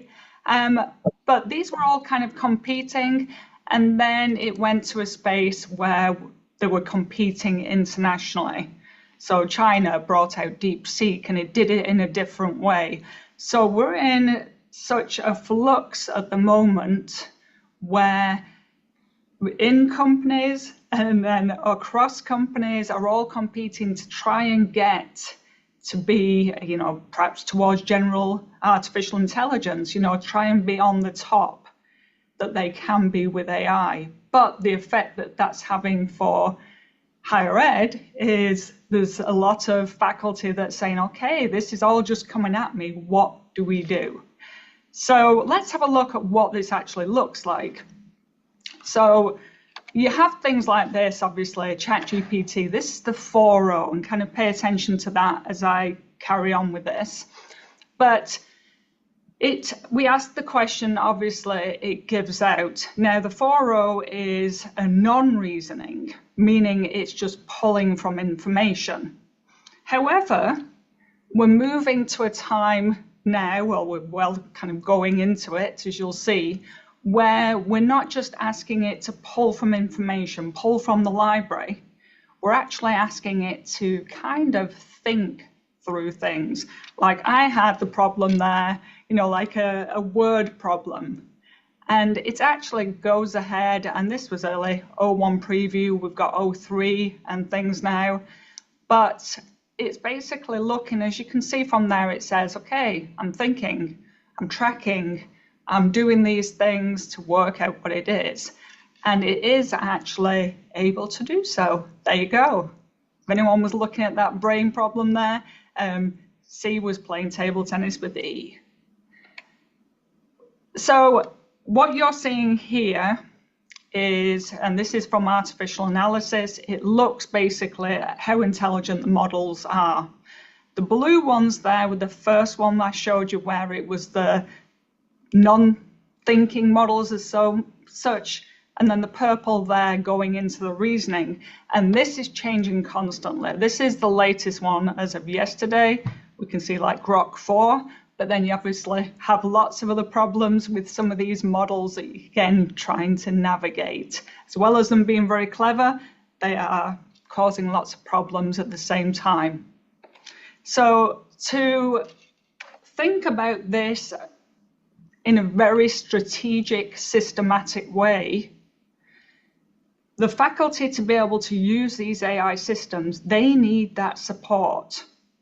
So this is the social ecological technology integration. You've got the educator, the faculty member in the middle. They've got their own beliefs for education, and then it goes out to the schools. So like the whatever, university, college, whatever it is, and then it goes out to the school system. That might be a state, it might be an area, and then it goes out nationally.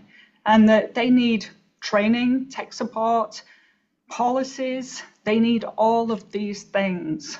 So please scan the QR code there if you want a little bit more. But it's basically saying that they need these systems in place. And the MESO system there is saying, you know, policies in one level might also appear in another level. So a reminder here that there's not just the basic, a lot of faculty know ChatGPT, but there's so much more. There's Gemini, Perplexity, Claude. A quick note there that OpenAI that created ChatGPT, many of the workers there were saying this isn't quite as ethical as I'd like. So they created Anthropic, which is the bottom right Claude. And that is more clear, and many people in education kind of often move that way, wanting to use it because it explains a little bit more about what it's doing. Ability-wise, as you saw from those charts before, it's constantly changing. But they all have the very simple interface where you type in what you're looking for and it provides. It provides text, often images. Claude doesn't do as well with images, the others do great. But again, that changes from day to day. But as a reminder, these generative AI, there's not just the text. There are video, audio, lots of things that can make a huge difference in higher ed that we can use. So for example, the two left, on the left-hand side, Adobe Firefly, Deep Dream Generator, are more for creating the images. And we've had some good images. I mean, these are high school students, they look fairly good, but actually these are now very dated. If you're asking ChatGPT, Gemini in particular, for some images now, they are a lot more realistic. These are actually looking, you know, kind of very perfect skin and things. This is what it looks like now. So there's a prompt, create an image of a mid-aged woman. Yes, you get wrinkles that never appeared before. That would be nice. So you get all those things, very realistic. Create an image of a college student. And so some of these images, you could not tell the difference between a photograph and an actual AI generated. At the same time, you can ask for lots of other images. Theories, I advertise my class by creating one through AI. Again, you can just ask for what you want and it will create those images. At the same time, if you have your pencil with you, quick write the note of this, Napkin AI. And this is what Napkin AI does. It's a different type of image.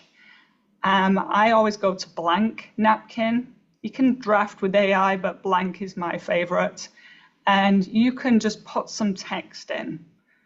So I just did something simple, design a processing chart here, looking at writing, because we're all familiar with writing.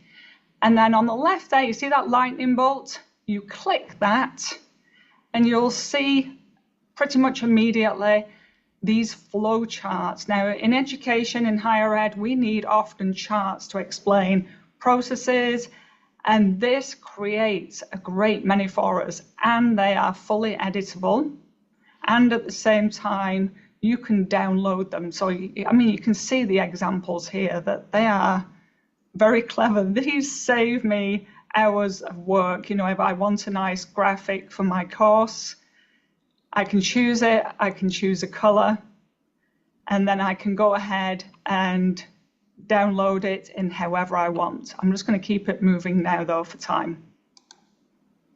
So Udio, that is for creating songs. And I'm going to actually play one of the moments I pre-played, so pre-made. So I'm just going to hit someone here. Hopefully you can hear. So this, all I do at the top is type in on that very top bar what I want, and I choose pop, country, whatever it is, and it will create a song. So here we go. In the classroom, spark your time. AI brings the future bright. Learning's changing, watch it flow. Knowledge grows, it's time to go. Tools that teach and guide the way. That was one. I kind of had it, I put learning in, so it kind of went in one direction. But you can have also country, whatever it needs to be. Here we go. I'm going to play just one more. Here we go. Feel the energy rise for me. Bright smiles are shining. And I mean, these are snapshots, but you can hopefully heard it, one, and you can see how actually really good it is. I create these all the time for friends and things, and these are all free tools that I use, and they are great in education. Let's say they're learning something that they need to memorize somehow, create a song for it. So the things I missed off to the right there are kind of more the video. You saw Udio on the bottom right, but video, again, I always use free tools. I used a program called Vidu. And what I did is often historical imagery doesn't mean a lot to learners. It's kind of, oh, that's great, that's a nice image. But if you bring it to life, it means so much more. If you're explaining perhaps about invaders or something and what was happening, take a look at this. Look at this image and then take a look when it comes to life and how, you know, they see real people. And hopefully you can see the image. Let me know if you can't.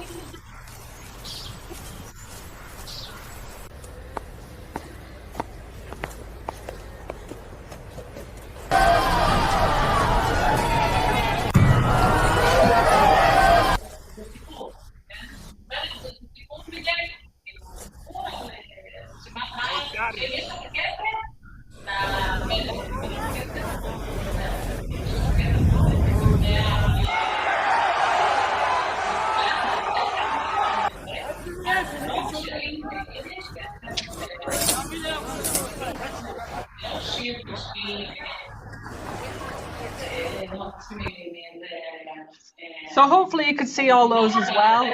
Again, it means very, very different. And I can hear a lot of talking. I don't know whether someone's not got the microphone muted. But I'll carry on talking over. Misuses and limitations. We obviously have that as an issue. We've got the typical cheating. And Yishay, I can hear someone else's presentation. I'm trying to figure out where that's coming from. Okay, I'm gonna. I've hit the mute on the person. That's all good. All good. So it was very loud on our audio side. So cheating, yes, we are never going to have anything that decides whether it's AI or humans. Inaccuracies and hallucinations, yes, it has some very funny ones where it's got muddled up between eating rocks and, yeah, we don't really want to eat rocks, but apparently it got muddled up there between, vitamins and minerals. There are many examples of that. Plagiarism. We have these issues and then things start to change a little bit. We also have ways now that we can say, okay, I would like to have this information, but I want you to tell me where you got it from. So I've asked the question here, explain the misuses of generative AI in education. I could send go, but what I'm going to do instead beforehand is search. So by hitting this, when it gives me the output, see how it changed color? When I get the output, it's going to tell me where it's from. And you can see kind of those little bits over here of where it's showing, so I can check that information. So the other one, bias, that's a simple one. AI is a mirror, not a master. It is always going to be biased because people create it and there's a lot of people content going in there. So we have to have students, have faculty, just being aware and focusing on AI literacy of not just believing everything or going with that opinion. Okay, and I'm seeing my time, I'm just going a minute longer. Data privacy, again, you can actually stop it from feeding the model. There's ways there in ChatGPT, you can take it out. So from the research, these are the positive things that you can use it for. Creating, it can do so many things. You can have dynamic role-playing scenarios, critical thinking puzzles. It's giving you what you're asking for, so think carefully about what you're asking it to do. Focusing on personalization, interactive debates. I've had these in class where we're talking and having a debate on a critical topic, which is very interesting. I also have it working with the students one-on-one on interview practice and things like that. Then personalization engagement. Oh, I went fast then, sorry. Just so you can see those again, you can see some of those connections. Student support and assessment. It can do many things. We just have to think ethically what we'd like to use it for. Last tool, if you've not seen Notebook LM, is, and I'm going to show you what that looks like very fast. You can put articles and things like that. Like I've got an article here that I wrote and it's open access, so I was okay giving it to the model. So I put an article in here. It tells me all about it. I have over here a timeline, frequently asked questions, study guide is wonderful. However, look up here. It gives me a podcast based on that article. And I'm going to play it for a second so you can hear. Hey there, language enthusiast. Ready to really level up those English skills? Yeah. We are diving deep into the world of AI, like how it's totally changing the game for language learning. It's amazing, really. And we've got some seriously fascinating research lined up. Oh, yeah, And definitely. it's all about how AI is revolutionizing how we learn and teach English. And again, for time, I'm not going to play it for longer, but you get the idea that it is very clever podcast. And, think about actually the amount of information we have to learn and take in. You can have massive documents, put them into Notebook LM and have it create a podcast that you can listen to on your way to work, or your students can listen in a different way. And what's nice is it puts it in a very accessible way, as you could hear that talk back and forth. So, quick guidance there, training opportunities by agile and aware, and focus on improving rather than replacing. And I'm going to stop there, leaving you access to the Research Institute. And if you look me up on LinkedIn, Please ask me any extra questions on there, unless we have time, Yishay. Well, I think we'll thank you now, and we'll switch quickly to Costas, and then people are free to stick around at the end of the session and just have an open conversation. Right? But that was really nice, and I think it's actually also very different perspective than the one Vince gave us. So it's really helpful to be able to look at things, more from a practitioner point of view, less from a sort of system kind of architect perspective. And now we'll switch to process, which will, I think, share more, even more specific perspective, right? So, process, over to you. Thank you. Thank you. I will try, to be fast. Let me. I hope that you can see my screen. Yeah. No? So what I can do, what I can say, I'm not, my name is Kostas. I'm a laser physicist. I'm not an expert in any digital learning.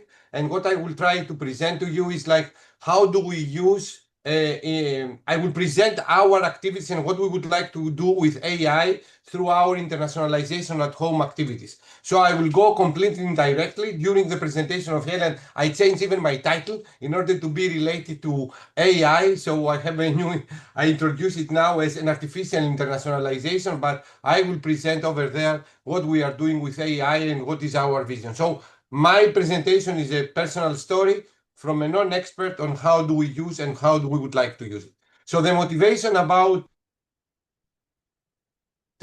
our presentation is to show how internationalization at home activities, including AI tools and presentation and engagement, can foster and can boost the internationalization and collaboration in research, education, and innovation within European universities. And this is not an easy challenge, since the majority of the time we are at home, and we are called through the internationalization to mobilize students, staff, researchers in order to do collaboration.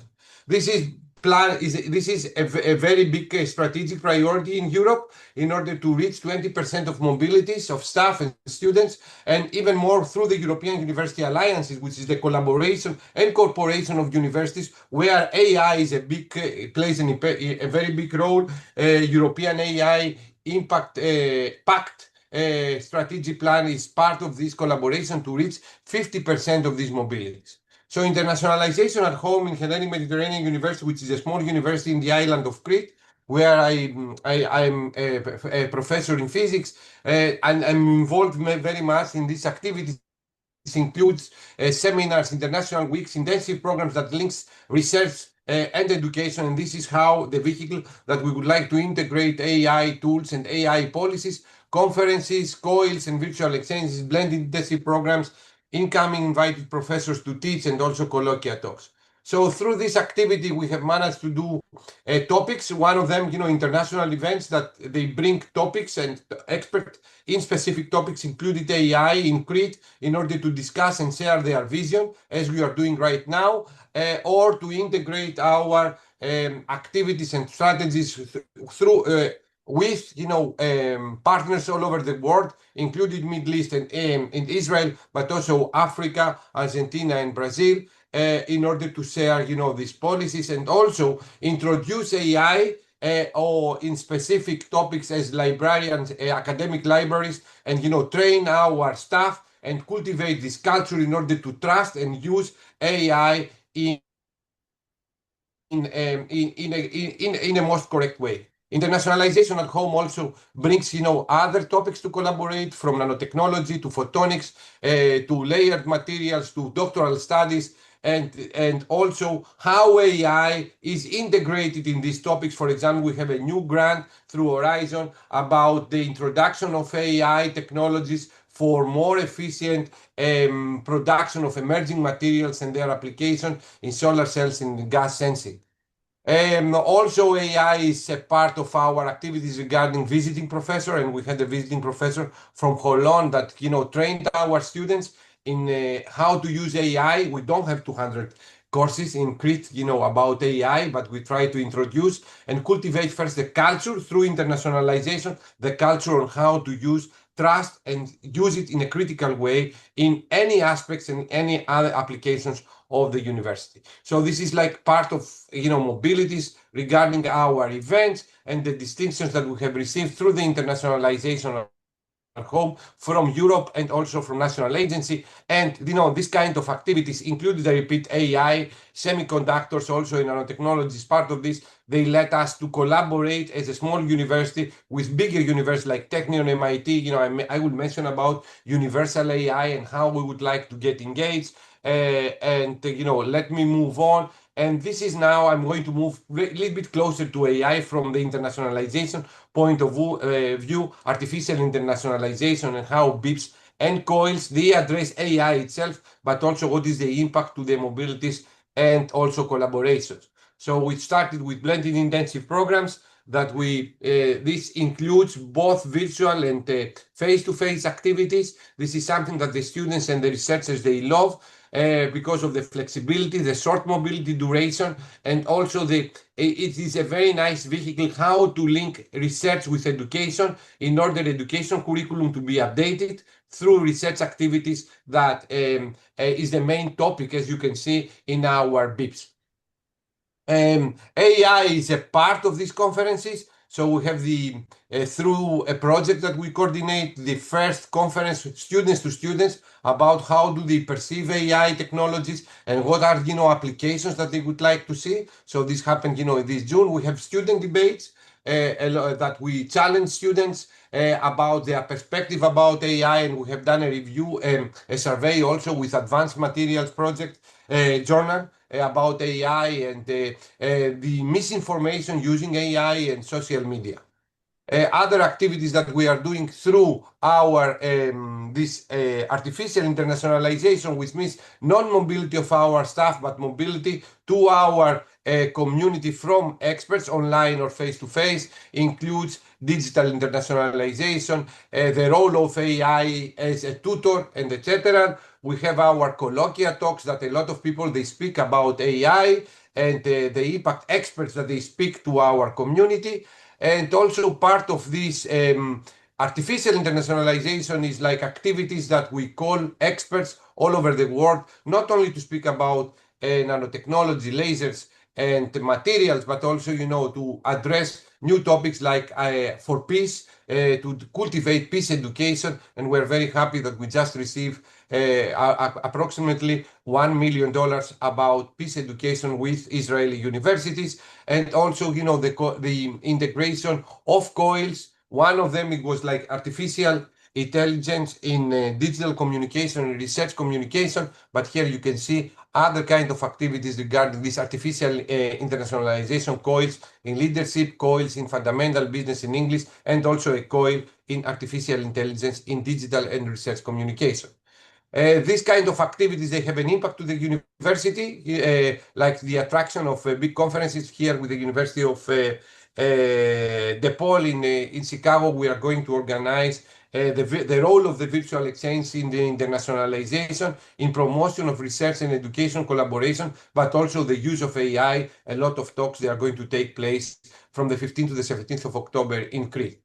Regarding internationalization at home, the impact in individual, institution, and society level, here we can see about the students, digital and technical competencies, the move and the collaboration, the use of the English in order to move out of the comfort zone and collaborate with different cultures, the build of the network, and also the cultivation of hard, soft, and digital skills. For the faculty, the use of all these tools that I will present to you regarding AI, the digital competence, but also their AI competence and literacy on how to use what kind of tools.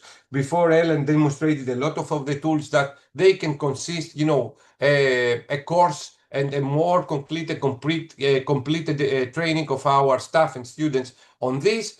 Also, the development of international skills regarding these activities is a main priority for us, a part of the cultivation of these kind of skills. And also for the institution is like the development of the digital capacity AI plays an important role. It's in our digital capacity. It's not only the micro-credential, the minor degrees that we offer, the virtual exchange and the coils, but AI also plays an important role for digital tutors, for other kind of activities, for assessment, review. I just have a new idea now that I followed Ellen. I'm doing journal club in my research group. So every week, my research students, they present a paper. So now I'm going to tell them, use Note element, do the podcast, and then summarize and come to give pitch talks, for example, instead of talking, for 20 minutes, pick 5 minutes. So these are the things that happen regarding mobility, because this was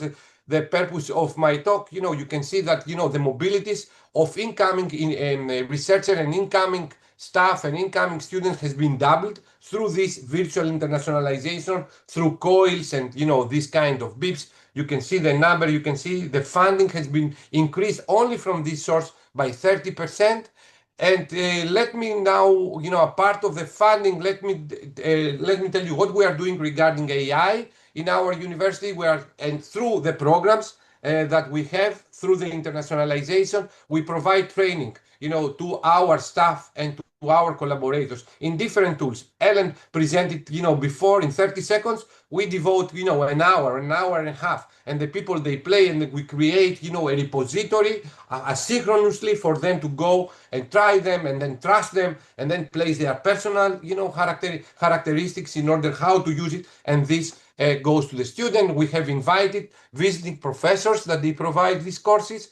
As I mentioned, we do a lot of debates in order to mine their opinion and how they would like to approach, in order also to improve our teaching activities regarding this. We had with Technion, the conference. So we started with courses, demonstration. The students, they worked together and they came to Crete in order to present their perspectives. And this was really a mind-blowing activity for us as an old guys to see how they would like to use AI and more ideas. And this is the conference that you can see. And these are the universities that they participate, only the students to students regarding this AI conference and applications. So another thing that helped us to attract funding is like this initiative, to create a community through the cost action and create a community specific, be focused on how do we use AI tools for scientific writing. And this will create a community for 3 years in order to exchange these opinions, policies, and etc. in this specific topic, including ethics. However, in my opinion, ethics is something like it's going somehow to delay. I mean, ethics issue we had even without AI.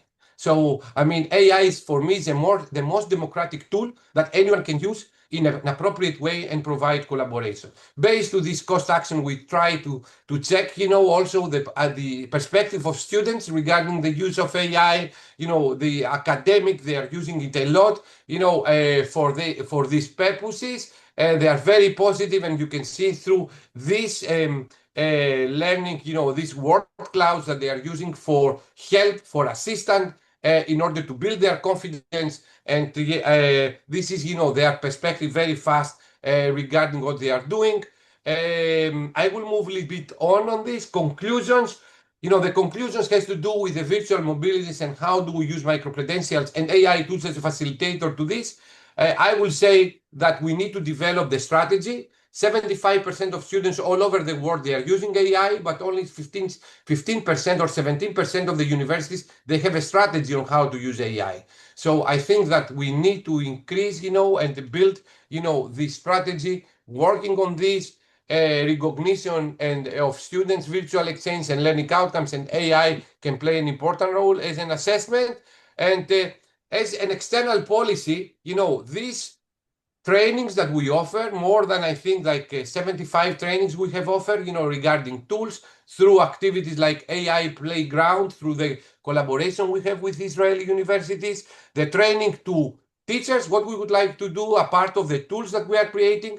As a science diplomacy, we are going to create, an initiative to present 43 or, how many tools in order to support Ukrainian universities and create, a fundraising in order to support the Ukrainian universities to rebuild something or to provide scholarship to their students to come and study in Europe under, these difficult moments.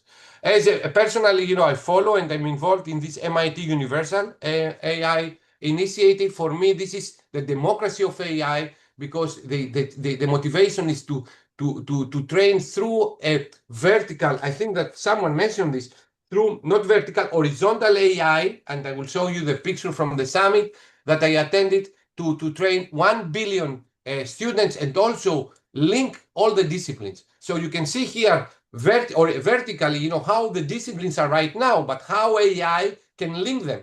And this is the future, I think, of research and education. This vertical AI links all the disciplines. And this shows also the freedom for the students to learn whatever they want, and AI will bring them, closer to any of the disciplines. With this, I would like to thank you. I would like to thank my funding agency, Fulbright, Erasmus, which is like, the European one. Thank you. And for this opportunity, just like to make a presentation that I was not designing, but, following the others to link with AI through internationalization, artificial internationalization, but AI, what we are doing, I can see also here Eli, that is part of this activity. Thank you.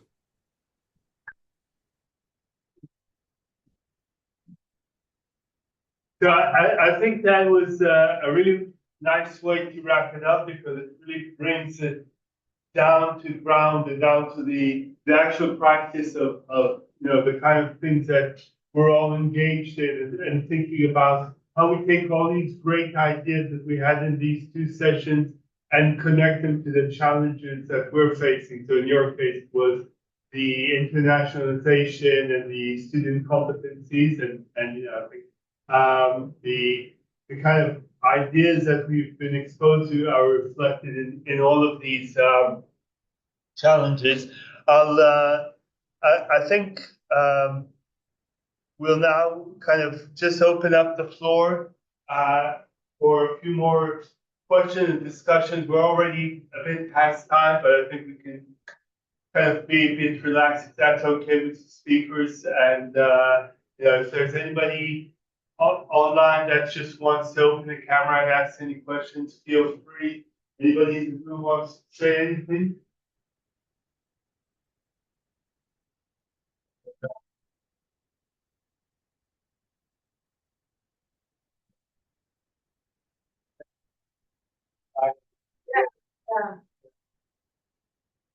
Just want to add to that maybe that this last presentation, all the presentations today, kind of thing that we are facing in Israel and in Meital, and the scope that we are dealing with, and in the end, see the students, like Kostas mentioned, students and staff that need support, digital literacy, and help them to use AI. We're doing that a lot here in Israel, in Meital, and we're doing that with collaboration with PAC. And I think it's kind of infrastructure that we talk all over the day and in this session, be part of or support this kind of activity. And I like maybe to say that the activity with Kostas and the activity that we're doing with staff in Israel really help her. Something that we like to promote. Other session here, we have a discipline session. Talk about discipline and how AI integrated in different disciplines, the face-to-face. So, yeah, it's all one thing that will go from the first presentation all the way to the last. I think, if you think about, the kind of objective that Constantine goes and kind of. So perhaps Vince and Helen gave us two approaches of trying to use AI to. I'm saying, the one approach was kind of creating institutional and actually cross-institutional infrastructure. And Vince talked about connecting different institutions through the existing network and sharing the GPU resources and so on. And Helen was much more kind of immediate and practical. Here are the tools. You just take them and use them and do stuff. And I think we need to look at these not as either or, but as two things we need, because we need to give practitioners immediate answers. at the same time, we need to work on these long-term projects, which will create this kind of sustainable and powerful infrastructure. And again, I want to connect back both to what Christian was saying about the regulation and ethics that we need to always keep in mind. Maya was talking about pedagogy, and Kelly about the kind of science of learning. So if we could have all of these perspectives interplaying, then I think we'll really make a huge breakthrough. So maybe this brings us to the ideas of continuing this collaboration. Think together how we can bring this group together to think how we can promote this in different aspects. The working groups. So this is something.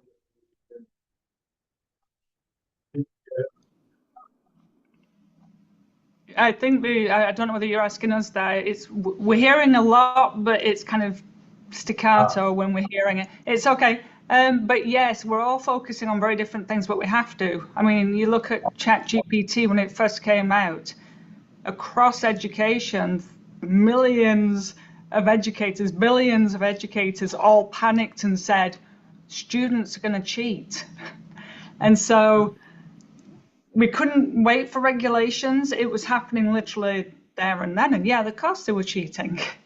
And many other people were using it to not use the brain and just literally have it do it. So as well as navigating the back end of policies, guidelines, and things like I showed with the SETI, the social ecological technology integration, that we have to think of all those pieces connected to one, that we have to have people working the back end. But just because there's regulations doesn't mean people are going to follow the regulations. Unless, I mean, there's a lot on companies, but not on individuals. If someone cheats, you've got academic integrity, and that's where we've got to remind our strategies of, don't just say, okay, we're not going to have AI. We need to think about how it can actually be effectively used. The one other thing I want to mention as well is looking at research and what it's telling us, and also be critically thinking about the research. For example, someone mentioned various MIT things. There was actually a study, and I think Kelly mentioned it, about the brain. And they had this big study. It was actually having groups using their own brains, or for example AI, and they gave them 20 minutes and said, okay, you've got ChatGPT, you've got to write an essay. And so obviously the 20 minutes, those that had the ChatGPT were obviously going to use it and have it do it for them. And then it was surprising in the results of, oh, they didn't think. Well, of course they didn't think. It was set up so they didn't think. So it's like the calculator thing. If you give them a calculator and say, work out this division problem, I'd use the calculator. It's how we design activities to have them really using these tools for great things. Like, okay, you don't need it for that. You should be using your brain, but you could use it to extend your thinking. So I could say a lot more, as you probably realize, but I'm just going to stop there. Well, thank you so much. And I think, it's been a long day. And I think that definitely for me, these sessions were very intensive and very thought-provoking. So I think we'll thank you both, and through the recording, thank all the other speakers, and of course we'll share, if you allow us, you'll share your slides with us. We'll be happy to post them on the website alongside with the recording, and hopefully we'll continue this collaboration, because I think it was a really interesting synergy of different viewpoints. Again, thank you very much. Thank you, everyone. Thank you for listening. Bye. Bye. Thank you. Bye-bye.